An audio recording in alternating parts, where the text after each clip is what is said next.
Babe, I can't lie to you. You are the only one I have. That is what you can normally say. When you get what you want now, you leave me alone. You don't tell you. Excuse me? You still they speak English, yo. Babe, what do you want? Should I tell her? Tell her what? Babe, what's going on here? Babes, there's nothing going on here. You better just being so unreasonable. I guess as much. Okay. It is not my mouth to hear that your boyfriend have gonorrhea. Yes, have you tell you that to last for 10 seconds? Pedro, tell me what this local road just said is not true. Actually, it is true that your boyfriend have gonorrhea. Pedro, you think I don't know that you have a dry purpose?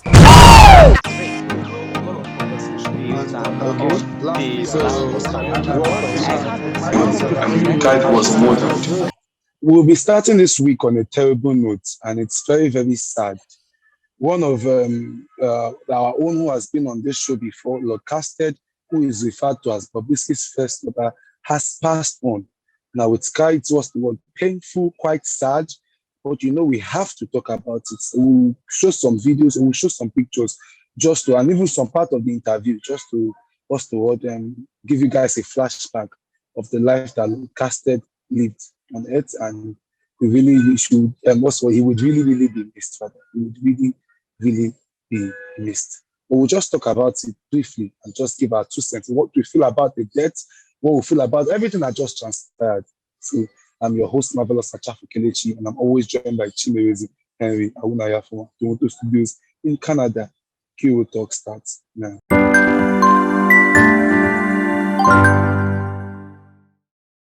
Then when I tattoo his face in my arm, so I was calling myself Bobrisky daughter then, because I was a cross-dresser.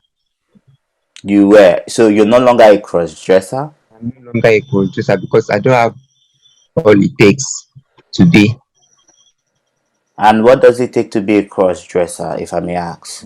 If you have money, you can be a cross-dresser if you have money, because you need money to buy new clothes, hair, makeup. So I'm not a cross-dresser. I quit. I feel I should start off because you had the last interview. It was a very, very loaded interview where you spoke about a lot of things, from how he got HIV, how he has been living. You put up his account number, asked people to donate. It was a very, very heartfelt interview. Talked about his trials and tribulations and the relationship with Bobrisky. It was very, very, very detailed, and it's quite sad that he has passed away now. For me, I would be honest and say I'm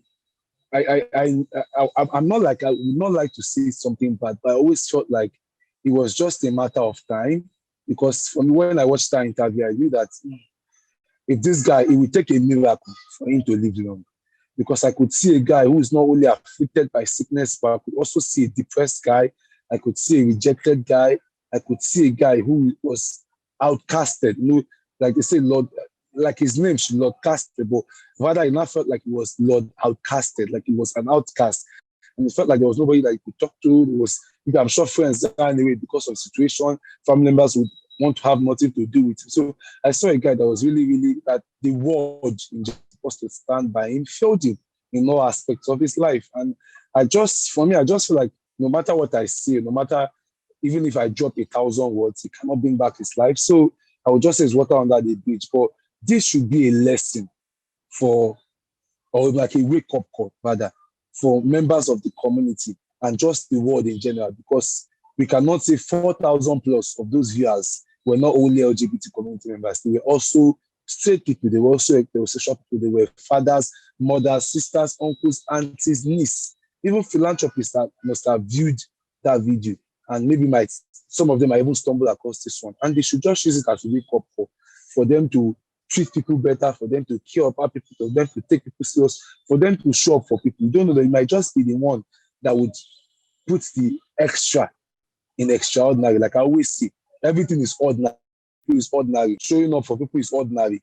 But sometimes what makes it extraordinary is just that little extra that you do. And that extraordinary thing could just save a life, because they say it takes extraordinary to save a life. So for me, I just feel really bad. I hope that he's in a better place now. And I hope that his soul rests in peace. Over to you, Chimeres.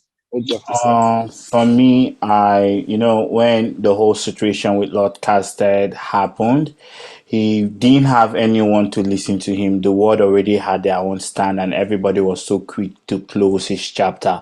It just shows us how human we are, and it shows us how, as a society, we have been derailed. We have more sympathy on our phones. We have more sympathies towards even animals than to our fellow human beings. We have been so disconnected. Empathy is no longer about watchword.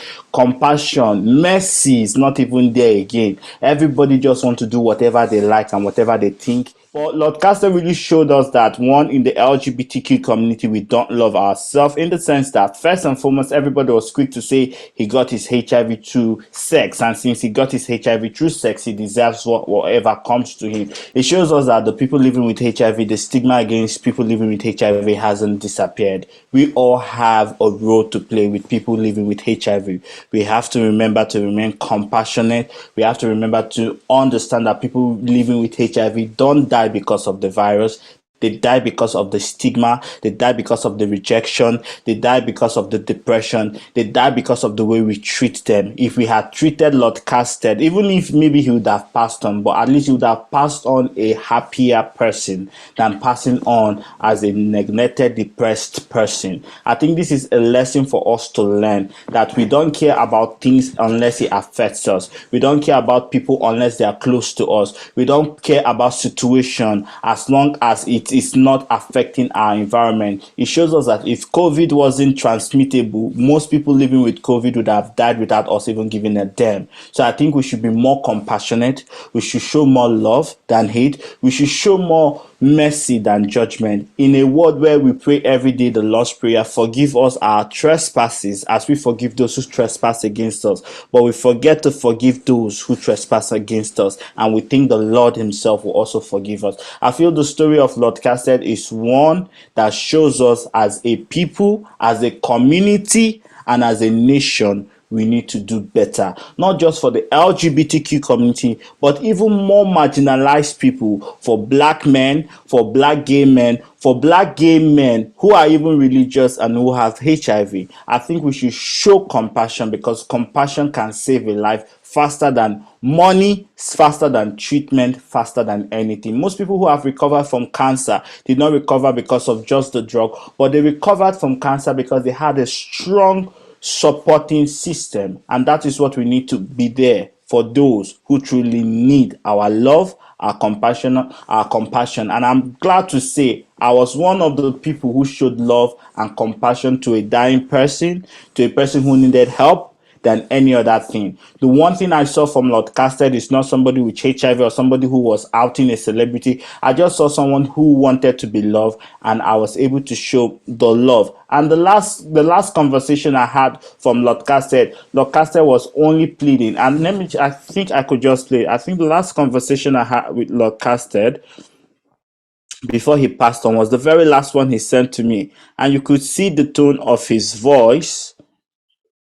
This was the last conversation with Lordcasted. Hello, Henry.